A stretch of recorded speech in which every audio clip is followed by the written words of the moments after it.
يا أمي أقطف دوما أحلى الزهر سار تعطر كل البيت تنتظر قدومك يا أمي. غیر ضروری بالوں کا مرد یا عورت کو کسی کریم سے ریموو کرنا جائز ہے لیکن مرد کے لیے بہتر ہے کہ وہ جو زیر ناف بال ہیں ان کو بلیڈ سے صاف کرے اور خواتین کریم یا کوئی ایسا پاؤڈر وغیرہ استعمال کریں. خواتین کے لیے بلیڈ کا استعمال خلاف سنت ہے. اور یہ جو بغلوں کے بال ہیں ان کو نوچنا سنت ہے. یہ جو بلیڈ سے صاف کرتے ہیں نا یہ اور گھنے پیدا ہو جاتے ہیں. آپ کہیں گے نوچیں کیسے, کھال ادھڑ جائے گی. تو وہ چونکہ بلیڈ سے صاف کر کے اتنے سخت بنا دیے ہوتے ہیں کہ اب نوچنا ممکن نہیں. تو اس کے لیے ویکس وغیرہ لگا کے نا وہ کپڑے سے کھینچیں تو بال جڑ سے اکھڑنا شروع ہو جائیں گے. تو پھر کچھ دنوں میں وہ بالوں کی جڑیں نرم ہو جائیں گی, پھر نوچنا کیا ہوگا, آسان. تو نوچنا بغلوں کے بالوں کا مرد کے لیے بھی عورت کے لیے بھی سنت ہے. اور ایک تو ثواب ہے نوچنے کا, سنت پوری کرنے کا. دوسرا اس کا فائدہ یہ ہے کہ بال پھر جلدی نکلتے بھی نہیں ہیں, اور جو نکلتے ہیں وہ بھی کیا ہوتے ہیں, بہت ہی ہلکے, اور بہت جلدی پھر وہ ہمیشہ کے لیے ختم بھی ہو جاتے ہیں. سمجھ رہے ہیں بات کو. جبکہ بلیڈ سے اگر بغلوں کے بال صاف کریں گے تو وہ اور زیادہ بڑھتے چلے جائیں گے, پورا تھائی لینڈ کا جنگل بن جاتا ہے. ہمارے فرماتے ہیں ایک مزدور, بہت سے لوگ تو صاف کرتے ہی نہیں نا بلیڈ سے نا, تو فرماتے ہیں ہمارے حضرت کے ایک ہمارے گاؤں کا ٹریکٹر ملازم تھا, وہ جو ہے نا وہ لیٹا ٹریکٹر صحیح کرنے کے لیے.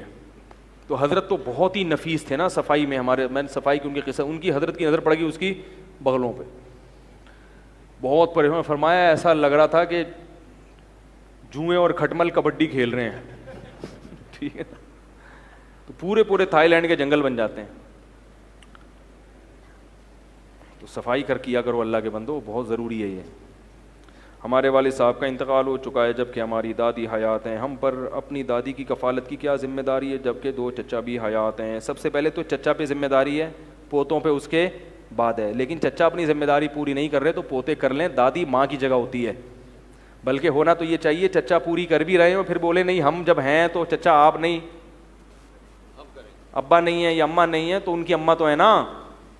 تو یہ دادی نانی ان کی خدمت خدا کی قسم جنت ہے ان کے پاؤں میں اللہ نے رکھی ہے. بڑھ چڑھ کے خدمت کیا کرو, دوسرے کو کرنے نہ دو. سمجھ رہے ہو, پھڈا کرو اس پہ. سعودی عرب میں کیس عدالت میں آیا, ماں پہ جھگڑا, 2 بھائیوں میں لڑائی ہو گئی قاتلانہ. پولیس آ گئی, بھائی کیوں لڑ رہے ہیں؟ وہ کہہ رہے یہ ماں میرے پاس رہے گی. دوسرا کہہ رہا ہے ماں کس کے پاس رہے گی؟ میرے پاس رہے گی. نہیں آ رہی. ایک کہہ رہے اماں کو میں رکھوں گا, دوسرا کیا کہہ رہا ہے؟ اس پہ گتھم گتھا ہو گئے, پولیس انوالو ہوئی, عدالت میں کیس چلائے. پھر عدالت نے فیصلہ کیا 6 مہینے تمہارے پاس, 6 مہینے. تو یہ ہوتا ہے جس کو آخرت کا یقین ہونا کہ ماں اور باپ کی خدمت کتنا ثواب ہے, وہ تو لڑے گا, بولے گا بھائی کوئی بھی نہیں میں رکھوں گا اپنے پاس. کون رکھے گا؟ میں رکھوں گا. ثواب ہے, بہت بڑی فضیلت ہے. ان کو دیکھنا حج عمرے کا ثواب اللہ نے رکھ دیا بھائی, تو اس سے بڑی کیا فضیلت ہوگی. اور الگ بات یہ ہے کہ بھائی وہ کون سا بیچارے ہمیشہ زندہ رہیں گے, تھوڑے دنوں میں چلے جائیں گے وہ, پھر موقع نہیں ملے گا. پھر دعاؤں کا تو موقع ملے گا, جسمانی خدمت کا موقع نہیں ملتا پھر. تو دادی نانی ان لوگوں کو تو گھر میں رکھا کرو, ان کی ڈانٹے کھانے کا اپنا مزہ ہے خدا کی قسم. دادی ڈانٹتی بھی بڑی اچھی لگتی ہے, کہاں جا رہا ہے کدھر سے آ رہے ہیں بولتی ہے نا, غصہ تو بہت آتا ہے. ہماری دادی بہت اس طرح کی پوچھے, ہم لوگ ٹرالنگ کرتے ہوئے نکلتے تھے کہ دادی نے دیکھ لیا تو وہ ایک تو سنتی بھی اونچا ہے, مجھے کہاں جا رہا ہے, کیونکہ پنچایت بہت ہوتی ہے بوڑھوں میں نا. دادی کو بولو دودھ لینے جا رہا ہوں, مسعود لینے جا رہا ہے. ایک آدمی ٹینشن میں آتا ہے, بھائی دودھ لینے جا رہا ہوں, چیخنا پڑتا ہے. اچھا. ایک دن کسی نے پوچھا مسعود کہاں ہے, انہوں نے کہا چولہے پہ رکھا ہوا ہے. وہ سمجھی دودھ کہاں ہے پوچھ رہا ہے. ہمارے رشتے داروں میں ایک بوڑھی خاتون تھی, اونچا سنتی تھی, ان سے کسی نے کہا اکرم کہاں ہے, انہوں نے کہا الماری میں رکھا ہوا ہے. میں نے کہا اکرم پوچھ رہی ہوں بھائی. میں نے کہا اچھا میں سمجھی بکرم کا پوچھ رہی ہوں. ایک دن کسی نے پوچھا کہ نواب صاحب ہیں, ایک ہمارے محلے میں ہوتے تھے, انتقال ہو گیا اللہ مغفرت کرے, ان کی گاڑی جل گئی. تو وہ کہنے لگی ہائے ان کا تو بڑا نورانی چہرہ تھا. ہم نے کہا گاڑی کا چہرے سے, ان کا اچھا میں سمجھی داڑھی جل گئی ان کی. تو بوڑھے اونچا سنتے ہیں, ان کو 2-3 دفعہ چیخ کے بتانا پڑتا ہے. لیکن جب بوڑھا دنیا سے جاتا ہے تو گھر کی رونق اور برکت ختم. تو بوڑھوں کی یہ چیزیں برداشت کیا کرو, کیونکہ تمہارے اوپر بھی کل بڑھاپا, یہ جوانی کی جولانیاں سب کی ختم ہو جاتی ہیں.